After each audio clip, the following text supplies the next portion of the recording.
like to request all our delegates to please continue sharing their thoughts with us on the social media, on Facebook, on Instagram, and on Twitter using our hashtag ET Strategy as we get all set for a very special address, the changing digital innovation systems in India. And we are being joined by none other than Dr. Neeta Verma, Director General, National Informatics Center, Government of India. Welcome, ma'am. A pleasure to have you once again.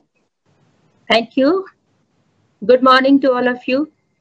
It's indeed my pleasure to be sharing my thoughts on this Economic Times Virtual Cloud Strategy Summit. ICT infrastructure on demand for government is one of the core activity for us at NIC, be it network, internet access, data centers, cloud, video conferencing, or messaging.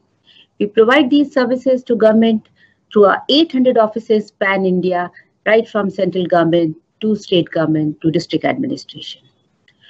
During lockdown, due to pandemic, technology was at the core for all of us in all walks of life. Same was the situation in government functioning. We witnessed a tremendous growth in demand of IT services, be it video conferencing services, which became a lifeline for government's functioning, our network access to government IT systems for files, procurement, to finance, messaging, SMS gateway, Aadhaar authentication gateway, to e-sign gateway. Usage of each of these services increased manyfold.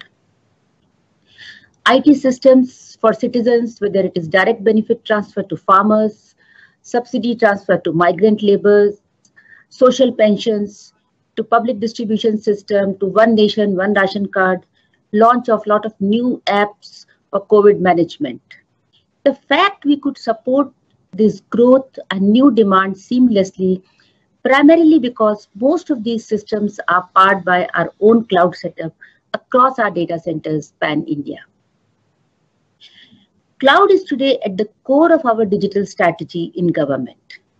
Many large initiatives of government, be it Soil Health Card, MG Narega for Rural Employment Guarantee, construction of toilets under Swachh Bharat Mission, housing for all under Pradhan Mantri Awas Yojana, urban and Grameen both, PM Kisan, public distribution system to crore of beneficiaries, and also government scholarships to millions of students in schools and colleges. All these systems are powered by our own cloud. During pandemic, government has also witnessed the power of cloud, that how seamlessly we could really scale these systems to meet the growing demand of these services. So it has come to realization with cloud, we get speed, we get scale, we get resilience, and above all, we get agility to be able to change or make any intervention into running system far more quickly. And therefore, during this pandemic, by seeing the increased enthusiasm, we've been for quite some time practicing cloud-first strategy. So any application which comes to our data center for hosting, we've been always assessing it and working with departments to move it to cloud. But during this pandemic, looking at the potential of technology and the way people were overwhelmed all around, we have now moved from cloud-first to cloud alone. That means all our applications now go to cloud only. And with cloud, it not only serves many more users, we are able to serve many more projects. And now, and with this, what is happening, a demand for all these services, more and more applications to be hosted is also increasing. And with the kind of manpower we have, which is limited in strength, one of our new focus on this cloud management and to be able to give services is the automation.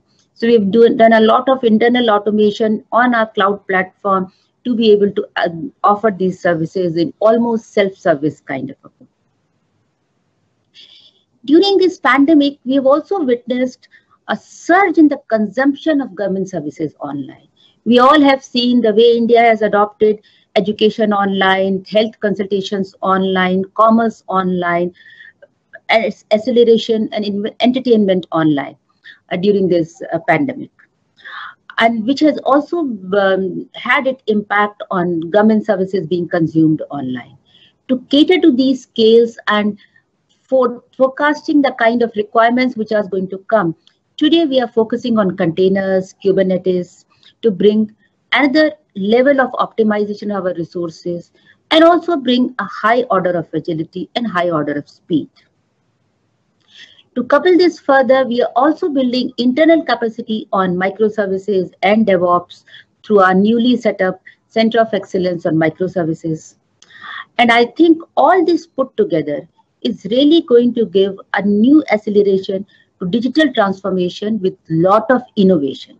Why I say innovation? Because with cloud, you do not really need to worry too much about procurement of resources and what if this initiative of this new idea does not succeed. So that fear to failure is not there. You can try any of your idea, go live, it works perfect, scale it up. And if it doesn't work, just shut it down because it's all on the cloud. So there's no specific procurement you are doing for this. So I really look forward to a lot of innovation, particularly in the last mile of services to citizens. During digital pandemic, people have also realized that organizations which were digitally enabled were at the benefit while others faced a lot of interruptions or disruptions, so to say. And therefore, we at NIC also witness a lot of new demand coming from the new organizations and for the new projects from the existing organizations.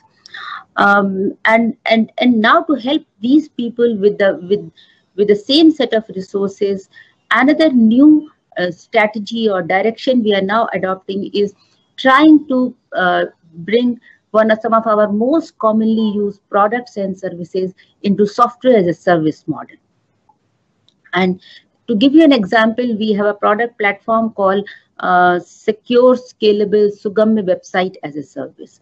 Through this, as of today, 625 district web portals are powered without writing a single line of code. And now it is going to state governments and even for central government websites. So all that hassle of hiring an agency and then getting site, then hiring someone else for the maintenance of the website, then security audit, all that has been completely eliminated. Today, making a website live is not even 3 days job. That's how it has become. And included with your security and scalability all into it. Early this year, because there's a lot of focus on data analytics in the government. As you know, government by its very nature of service has a huge amount of data and which has a huge untapped potential. So we've brought this product called Tejas, which is again cloud enabled, which is data analytics as a service, where you need not really worry about procuring a particular tool or trying to that where is your data residing, which data center, which cloud. You keep your data wherever it is, just use this cloud service, do your analytics and just shut it down. So all this analytics, so idea is to democratize this analytics and bring this culture of data-driven governance across the government at all levels. Similarly, we are also trying to bring all these emerging technologies. We have set up Center of Excellence on these emerging technologies, AI, blockchain, a couple of years ago.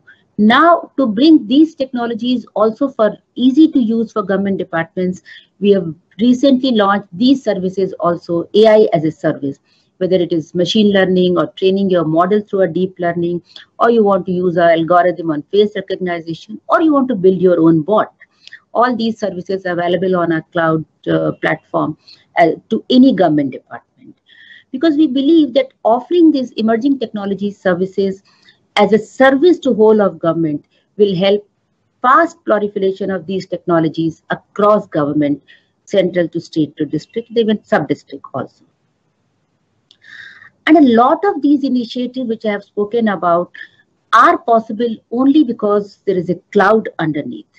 So today, cloud is at the core of digital transformation in government. And therefore, it is an important component of our ICT infrastructure strategy. We also are cognizant of the fact with the pace at which digital transformation is growing in government, we may perhaps need much more capacity than what we may have. And to augment and recognizing that we have pretty good cloud infrastructure available in the country from the private sector. We've also empaneled cloud service providers to provide services to the government. And with this, I think cloud is truly available on demand with all kind of value-add services to government departments. And I look forward to see a lot of innovation and a lot of proliferation. I would like to close by thanking Economic Times for inviting me. It was truly a delight speaking to all of you, and wish you all a great day. Thank you.